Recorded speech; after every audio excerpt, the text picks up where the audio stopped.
आपल्या आयुष्याचे ध्येय काय, असा प्रश्न कधी तुम्हाला पडला आहे का? आम्ही नेहमी म्हणतो जीवन म्हणजे एक प्रवास. पण जेव्हा तुम्ही एखाद्या प्रवासाला निघता तेव्हा तुम्हाला निश्चितच माहिती असते की तुम्हाला कुठे जावयाचे आहे. नेमके त्याच गावाचे तिकीट तुम्ही कंडक्टरला मागता. पण जीवनाच्या प्रवासाचे काय? जीवनाचा प्रवास तुम्हाला कुठे घेऊन जातोय? तुमच्या आयुष्याचे ध्येय काय? जर या प्रश्नांची उत्तरे तुम्हाला देता येत नसतील तर निश्चितच तुम्ही तुमच्या आयुष्याचे ध्येय ठरवलेले नाही. सर्वप्रथम तुमच्या आयुष्याची ध्येय ठरवा आणि मग ध्येय प्राप्तीसाठी कामाला लागा. आपल्याला प्रश्न पडू शकतो की ध्येयाचे एवढे महत्त्व आपल्या आयुष्यामध्ये आहे का? ध्येय नाही ठरवले तर चालणार नाही का? तुम्ही फुटबॉलच्या खेळाची कल्पना करा. जर फुटबॉलच्या खेळामधून गोल करण्याची जागा काढून टाकली तर फुटबॉल खेळाडूंना गोल कोठे करायचा ते कळणार कसे? आयुष्यातला गोल पोस्ट म्हणजे ध्येय. जर आपले ध्येय निश्चित असेल तर आपल्या प्रयत्नांना नेमकी दिशा प्राप्त होते. आपण आपली संपूर्ण शक्ती त्या दिशेला लावू शकतो. आपल्याला नेमके काय साध्य करावयाचे आहे याचाही बोध ध्येय निश्चितीमधून होतो. तुम्ही एकदा ध्येय निश्चित केले की ते ध्येय साकार करण्यासाठी तन मन धनाने कामी लागा. डू ऑर डाय अर्थात करू किंवा मरू या बाण्याने तुम्ही ध्येय साध्य करण्याच्या कामी लागले पाहिजे. जे लोक ध्येय साध्य करण्यासाठी सर्वस्व झोकून देतात असेच लोक ध्येय साध्य करू शकतात. ज्यांचा प्रयत्न अर्धवट असतो असे लोक त्यांचे ध्येय कधीच गाठू शकत नाही.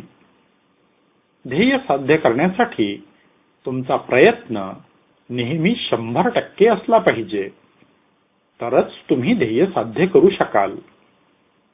जगाचा इतिहास साक्षी आहे. जे लोक अर्धवट मनाने लढाईमध्ये उतरले ते आपला जीव गमावून बसले. लढाई तेच लोक जिंकतात जे करू किंवा मरू या बाण्याने रणांगणामध्ये उतरतात.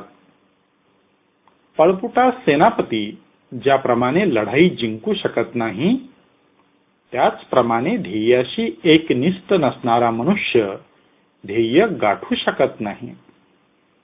त्यामुळे ध्येयाच्या प्रती तुमची 100% बांधिलकी असली पाहिजे.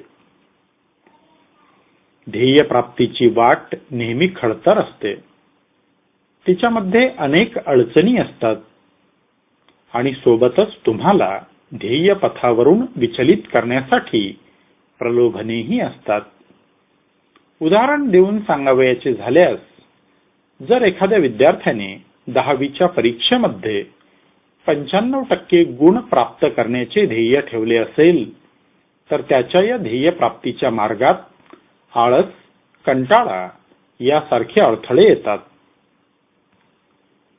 सोबतच टीव्हीवरील मनोरंजनाचे कार्यक्रम, मोबाईलवर येणारे मित्रांचे फोन, खेळ, गप्पा, बाहेर भटकणे इत्यादी प्रकारची प्रलोभने आडवी येतात. परंतु या प्रलोभनांना जर हा विद्यार्थी बळी पडला नाही तरच तो त्याचे 95% गुण मिळवण्याचे ध्येय साध्य करू शकेल.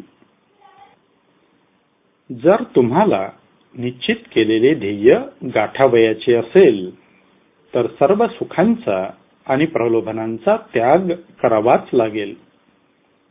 अनेक लोक ध्येय प्राप्तीच्या पथावरून मध्येच भरकटतात, प्रलोभनांना बळी पडतात. त्यामुळे असे लोक ध्येय गाठू शकत नाहीत. एकदा तुम्ही ध्येय पथावर चालू लागलात की तुमची नजर फक्त ध्येयावर रोखा, म्हणजे तुम्हाला प्रलोभने दिसणार नाहीत. तुमचे जे ध्येय असेल ते घराच्या भिंतीवर सहज दिसेल अशा ठिकाणी ठळक अक्षरात लिहून काढा. वारंवार त्याचे वाचन करा, म्हणजे तुम्हाला तुमच्या ध्येयाचा विसर पडणार नाही. ध्येयाचा तुम्हाला विसर पडू नये म्हणून तुम्ही स्वतःशीच एक लिखित करारनामा करा. त्या करारनाम्यात लिहून काढा की जोपर्यंत मी माझे ध्येय साध्य करत नाही तोपर्यंत मी स्वस्थ बसणार नाही, कोणत्याही अडचणींपुढे मान झुकवणार नाही, कोणत्याही प्रलोभनांना बळी पडणार नाही. अशा लिखित करारामुळे तुम्हाला ध्येय प्राप्तीसाठी लागणारे बळ प्राप्त होते.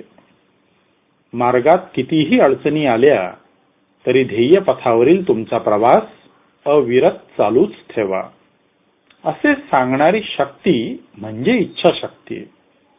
जर तुमची इच्छाशक्ती प्रबळ असेल तर ती तुम्हाला ध्येयापासून विचलित होऊ देणार नाही.